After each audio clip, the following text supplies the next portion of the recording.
We're going to be talking back to Elijah McClain. Jeffrey Wolf is back with us. It's in his neck of the wood. Jeffrey, I wanted to get your take on the Elijah McClain settlement as it relates to the indictment that has also come down last month. Yeah, absolutely. And, the question that was asked in jury selection, has anybody been to a Black Lives Matter protest or gathering? Raise your hand if you've been to an Elijah McClain one. I have. This is my hometown. This is where I live, Aurora, Colorado. And this tragedy is something that did not even come to light until the George Floyd case erupted throughout the country. And then somebody decided to take a look at what happened to this kid, because he was a kid. He's 23. He was a kid. And he was brutally assaulted by the Aurora Police Department. He was drugged by the paramedics on the orders of the Aurora Police Department.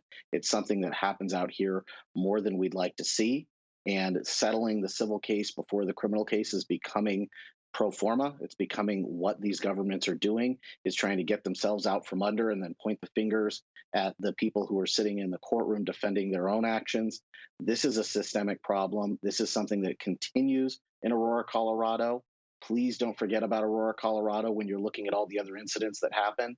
The Justice Department in the state of Colorado has deemed them to be biased, racially motivated in their actions. And they just recently caught on their own body cams brutally assaulting somebody just to try and question him about something he didn't even do.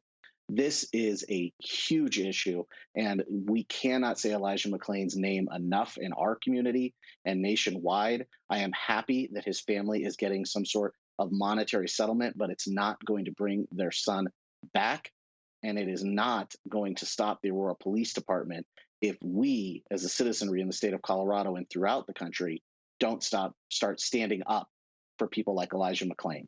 And so I am happy for the family that they're getting something, but it's not what they want. They want their son to have never been murdered by members of the Aurora Police Department and the paramedics that assisted them. Thank you, Jeffrey, including bringing attention to the fact of this whole idea of this excited delirium, giving the police the authority to go forward and do what they did here, which we'll be seeing in the news. I hope you come back on this case. Thank you very much.